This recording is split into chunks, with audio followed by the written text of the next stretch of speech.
வணக்கம். இந்த grammar series competitive exam prepare பண்ணுறவங்களுக்காகவும் ஸ்போக்கன் இங்கிலீஷ் ப்ரிப்பேர் பண்ணக்கூடிய நம்ம நண்பர்களுக்காகவும் மைடியர் கிராமர் லவர்ஸ் உங்களுக்காகவுமே எக்ஸ்க்ளூசிவாக கொடுக்குறோம். பொதுவாகவே சிலருக்கு கிராமர் எந்த தடவை படித்தாலும் ஞாபகமே இருக்காது. காரணம் புரிஞ்சு படிச்சிருக்க மாட்டாங்க. கிராமர் பொறுத்த வரைக்கும் ஒரு தடவை புரிஞ்சு படித்தாலே போதும், எப்போவுமே மறக்காது. அந்த உத்தரவாதத்தை நம்ம சேனல் உங்களுக்கு 100% கொடுக்குது. ஸோ கிராமரை தெளிவாக கற்றுக்கணும்னு நினைக்கக்கூடிய நம்ம நண்பர்கள் எல்லாருக்குமே நாம் போடக்கூடிய தரமான வீடியோஸ் யூஸ்ஃபுல்லாக இருக்கும். ஸோ அப்படிப்பட்ட தரமான வீடியோஸ் உங்களுக்கும் வேணும்னா நம்ம சேனலை சப்ஸ்கிரைப் பண்ணுங்கள், பெல் ஐக்கானை கிளிக் பண்ணுங்கள். ஸோ இன்றைக்கி நாம் இந்த வீடியோவில் பார்க்க போகிறது சென்டென்ஸ். ஸோ சென்டென்ஸ்னால் என்ன, கைண்ட்ஸ் ஆஃப் சென்டென்ஸ் எத்தனை இருக்குது, அதை எப்படி ஐடென்டிஃபை பண்ணுறது, ஒரு சென்டென்ஸில் எத்தனை பார்ட்ஸ் இருக்குது, அது எப்படி உருவாகுது, வாங்க பார்ட்டாக பிரித்து பார்த்துடலாம். ஓகே, முதல்ல சென்டென்ஸ்னால் என்னன்னு பார்த்துடலாம். A group of words which makes complete sense of an information. Words எல்லாம் சேர்ந்த ஒரு குரூப்பு, அது ஒரு தகவலை நம்ம இன்னொருத்தருக்கு சொல்லும்போது கம்ப்ளீட் சென்ஸோட கொண்டு போய் சேர்க்குது, அதாவது கம்ப்ளீட் மீனிங்கோட கொண்டு போய் சேர்க்குது. இதுதான் ஒரு சென்டென்ஸ்னு சொல்கிறோம். சரி, அப்புறம் என்ன அந்த ப்ராக்கெட்டுக்குள்ளே ஃப்ரேசஸ் அண்ட் கிளாஸஸ்ன்னு போட்டிருக்கீங்க அப்படின்னா, இந்த குரூப் ஆஃப் வேர்ட்ஸ் எல்லாம் சேர்ந்த ஒரு குரூப்னு சொன்னோம் இல்லையா, இது எல்லாமே ஒன்று ஃப்ரேஸாக இருக்கும், இல்லைன்னா கிளாஸாக இருக்கும். ஃப்ரேஸ்னால் என்ன, கிளாஸ்னால் என்ன, வாங்க பார்க்கலாம். ஃப்ரேஸுங்கிறது வழக்கமாக சொன்ன மாதிரி தான் வேர்ட்ஸ் எல்லாம் சேர்ந்த ஒரு குரூப். ஆனால் இங்கே பாருங்கள், a group of words which does not make complete sense. இந்த ஃப்ரேஸுங்கிறது கம்ப்ளீட் சென்ஸை உருவாக்காது, ஆனால் ஒரு குரூப் ஆஃப் வேர்ட்ஸாக தான் இருக்கும். அது எப்படி? எக்ஸாம்பிள் பாருங்கள். On the way to Chennai he மெட் குமார். இதில் on the way to Chennai பாருங்கள், இதில் கம்ப்ளீட் மீனிங் கிடைக்குதா? சென்னைக்கு போகிற வழியில் ஏதோ குறையுது இல்லையா, இதனால் இது வந்து கம்ப்ளீட் மீனிங்கை கொடுக்கல. ஸோ இது ஒரு ஃப்ரேஸ். இது மட்டும் தனியாக வந்தால் ஒரு சென்டென்ஸை உருவாக்க முடியாது. ஆனால் ஒரு சென்டென்ஸோடைய ஒரு பார்ட்டாக வரலாம். இப்போ உங்களுக்கு ஃப்ரேஸ்னால் என்னென்னு புரிஞ்சிருக்கும். வாங்க கிளாஸ்னால் என்னென்னு தெரிஞ்சுக்கலாம். கிளாஸுங்கிறது a group of words which make meaning, complete sense. ஒரு கிளாஸ் தான் ஒரு சென்டென்ஸில் எப்போவுமே கம்ப்ளீட் சென்ஸை உருவாக்கும். எக்ஸாம்பிள் பாருங்கள். On the way to Chennai he மெட் குமார். இந்த இடத்துல ஹீ மெட் குமார்ங்கிறது தனியாக வந்தால் கம்ப்ளீட் சென்ஸை உருவாக்குமா? முடியும். அப்போது ஆன் த வே டு சென்னையை ரிமூவ் பண்ணிட்டா என்ன அப்படின்னு நீங்கள் யோசிக்கலாம். இருந்தாலும் ஒரு ஃப்ரேஸ் வந்து எப்போவுமே ஒரு சென்டென்ஸ்க்கு ஒரு எக்ஸ்ட்ரா மீனிங்கை கொடுக்குற மாதிரி இருக்கும். ஹீ மெட் குமாருங்கிறது மேஜராக இருக்கக்கூடிய மீனிங். அவன் குமாரை சந்தித்தான். ஆன் த வே டு சென்னைங்கிறது ஒரு எக்ஸ்ட்ராவாக ஒரு மீனிங் கொடுக்குது இல்லையா. இதுதான் ஒரு ஃப்ரேஸோட வேலை. கிளாஸோட வேலை மெயினாக ஒரு சென்டென்ஸை கம்ப்ளீட் சென்ஸோட கொடுக்கறது. இப்படி தான் ஒவ்வொரு சென்டென்ஸும் உருவாகுது. நம்ம பேசக்கூடிய எல்லா வார்த்தைகளுமே இப்படி தான் நம்மக்கிட்ட இருந்து இன்னொருத்தருக்கு கன்வே ஆகுது. சரி, அப்போ கிளாஸ் மட்டும் இருந்தால் ஒரு சென்டென்ஸை ஃபுல்லாக உருவாக்க முடியுமா அப்படின்னு கேட்டால், அடுத்த எக்ஸாம்பிள் பாருங்கள். The sun rises in the east. இதில் ஃப்ரேஸ் இருக்கா? இல்லை, கிளாஸ் மட்டும் தனியாக வந்திருக்கு. இப்படி கூட ஒரு சென்டென்ஸ் உருவாக முடியும். இப்போ உங்களுக்கு சென்டென்ஸ் எப்படி உருவாச்சுங்கிறதும் தெரியும், சென்டென்ஸ்னால் என்னங்கிறதையும் தெரிஞ்சுக்கிட்டோம். இது உங்களுக்கு கிளியராக இருக்கும்னு நம்புகிறோம். வாங்க கைண்ட்ஸ் ஆஃப் சென்டென்ஸ் எத்தனை இருக்குது, அதை எப்படி ஐடென்டிஃபை பண்ணுறது, எப்படி ஃபுல் மார்க் ஸ்கோர் பண்ணுறதுங்கிறத பார்க்கலாம். ஓகே, இங்கிலீஷில் மொத்தம் 4 கைண்ட்ஸ் ஆஃப் சென்டென்ஸ் இருக்குது. இதை தாண்டியும் வராது, இதுக்கு குறைவாகவும் வராது. கிராமர் பொறுத்த வரைக்கும் நீங்கள் இதுதான் அப்படின்னு தெளிவாக படித்தீங்கன்னா மட்டும்தான் கன்ஃபியூஷன் இருக்காது. வாங்க இப்போ அந்த 4 கைண்ட்ஸ் ஆஃப் சென்டென்ஸ் என்னென்னு தெரிஞ்சுக்கலாம். First kind assertive or declarative sentence. இதை தான் நம்ம ரொம்ப நாளாக ஸ்டேட்மெண்ட்டுன்னு சொல்லிகிட்டு இருக்கோம். அதாவது செய்தி வாக்கியம். எந்த ஒரு வாக்கியம் ஒரு செய்தியை கொண்டு போய் சேர்க்குதோ அதை தான் நம்ம அசர்ட்டிவ் ஆர் டிக்ளரேட்டிவ் சென்டென்ஸ்னு சொல்கிறோம். இதை தான் இங்கே டெஃபினிஷன் கொடுத்துருக்காங்க பாருங்கள். A sentence that makes a statement or assertion of an information. எந்த ஒரு வாக்கியம் ஒரு ஸ்டேட்மெண்ட் ஒரு செய்தியையோ இல்லை ஒரு அசர்ஷன் ஒரு ஊகத்தையோ கொண்டு போய் சேர்க்குதோ அதுதான் ஒரு அசர்ட்டிவ் ஆர் டிக்ளரேட்டிவ் சென்டென்ஸ்னு நம்ம சொல்கிறோம். எக்ஸாம்பிள் பாருங்கள். த கேட் சேட் ஆன் அ வால். ஒரு பூனை ஒரு சுவற்றின் மேல் அமர்ந்திருந்தது. இதில் ஒரு செய்தி தான் கடத்தப்படுது. அதனால தான் இதை ஸ்டேட்மெண்ட்டுன்னு சொல்கிறோம். Our team will win the match. நமது அணி இந்த போட்டியில் வெற்றி பெறும். இது ஒரு ஊகம். இப்படி ஒரு ஸ்டேட்மெண்ட்டாவோ இல்லை ஒரு அசர்ஷனாவோ செய்தியாவோ ஒரு ஊகமாகவோ வரக்கூடிய எல்லா சென்டென்ஸுமே அசர்ட்டிவ் ஆர் டிக்ளரேட்டிவ் சென்டென்ஸ். சரி, இது ஸ்டேட்மெண்ட்டுன்னு எழுதலாமா அப்படின்னா தாராளமாக எழுதலாம். இது காம்படிட்டிவ் எக்ஸாம் பொறுத்த வரைக்கும் உங்களுக்கு அந்த ஆப்ஷன்ஸில், அதாவது அப்ஜெக்டிவ் டைப் கொஸ்டின்ஸில் என்னென்ன ஆப்ஷன்ஸ் கொடுத்துருக்காங்களோ இந்த 3ல் எது வந்தால் கூட நீங்கள் டிக் பண்ணலாம். அசர்ட்டிவ் சென்டென்ஸ்னு கொடுத்தாலும் டிக் பண்ணலாம், டிக்ளரேட்டிவ் சென்டென்ஸ்னு கொடுத்தாலும் டிக் பண்ணலாம், ஸ்டேட்மெண்ட்டுன்னு கொடுத்துருந்தாலும் தாராளமாக டிக் பண்ணலாம். இப்போ உங்களுக்கு ஸ்டேட்மெண்ட்னா என்னென்னு புரிஞ்சிருக்கும். இது ஈஸி ஐடென்டிஃபை பண்ணதுக்கு இன்னொரு வழியும் இருக்குது.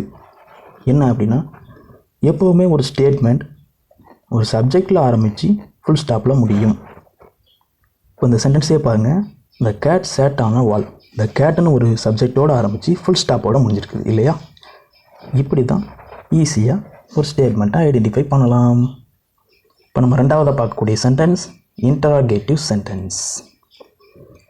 இன்டராகேட்டிவ் சென்டென்ஸுங்கிறது வினா வாக்கியம். டெஃபினிஷன் பாருங்கள். A sentence that asks question. எந்த ஒரு சென்டென்ஸ் ஒரு கேள்வியை கேட்குற மாதிரி இருக்குதோ அதுதான் இன்டராகேட்டிவ் சென்டென்ஸ்னு சொல்கிறோம். இது எப்போவுமே ஒரு கொஸ்டின் வேர்டில் ஆரம்பித்து ஒரு கொஸ்டின் மார்க்கோட முடியும். எக்ஸாம்பிள் பாருங்கள். Who are you? What is this? How much is the pen? இதில் எல்லாத்துலேயுமே கொஸ்டின் வேர்டில் ஸ்டார்ட் பண்ணி கொஸ்டின் மார்க்கோட முடிஞ்சிருக்குது. இதுதான் ஒரு இன்டராகேட்டிவ் சென்டென்ஸ். இதை தாண்டி வேறு எதுவும் யோசிக்காதீங்க, கன்ஃபியூஸ் பண்ணிக்காதீங்க. இன்டராகேட்டிவ் சென்டென்ஸுங்கிறது ஒரு கொஸ்டின் கேட்குற மாதிரி வரக்கூடிய எல்லா சென்டென்ஸும் இன்டராகேட்டிவ் சென்டென்ஸ் தான். நம்ம அடுத்ததாக பார்க்கக்கூடிய sentence imperative sentence. A sentence that expresses a command or an entreaty. எந்த ஒரு சென்டென்ஸ் ஒரு கட்டளையோ அப்படி இல்லாட்டி ஒரு நடத்துமுறையோ வெளிப்படுத்துகிற மாதிரி இருக்குதோ அதுதான் இம்பரேட்டிவ் சென்டென்ஸ்னு சொல்கிறோம். இம்பரேட்டிவ் சென்டென்ஸுக்கு தமிழில் கட்டளை வாக்கியம்னே சொல்லுவாங்க. எக்ஸாம்பிள் பாருங்கள். Keep quite. இது ஒரு நடத்துமுறை. அமைதியாக இரு, அமைதியை கடைபிடி அப்படின்னு சொல்கிறோம். அடுத்ததை பாருங்கள். Don't touch the wire. இது ஒரு கமாண்ட். Close the book. இதுவும் ஒரு கமாண்ட்.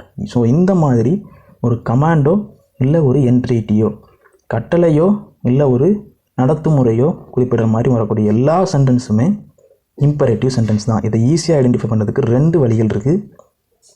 முதல்ல இம்பரேட்டிவ் சென்டென்ஸ் எல்லாமே வேர்பில் ஸ்டார்ட் ஆகும், முடிகிறது ஃபுல் ஸ்டாப்பில் முடியும். ஃபஸ்ட்டு சென்டென்ஸ் பாருங்கள். Keep quiet. வேர்பில் ஸ்டார்ட் ஆகி ஃபுல் ஸ்டாப்பில் முடிஞ்சிருக்கா? Don't touch the wire. வேர்பில் ஸ்டார்ட் ஆகி ஃபுல் ஸ்டாப்பில் முடிஞ்சிருக்கா? இப்படி தான் நம்ம ஈஸியாக இம்பரேட்டிவ் சென்டென்ஸை ஐடென்டிஃபை பண்ணிக்கலாம். நாலாவதாக பார்க்கக்கூடிய சென்டென்ஸ் எக்ஸ்க்ளமேட்டரி சென்டென்ஸ், அதாவது உணர்ச்சி வாக்கியம். இது எப்போவுமே ஒரு ஆச்சரியக்குறியோட முடியும். டெஃபினிஷன் பார்த்துடலாம்.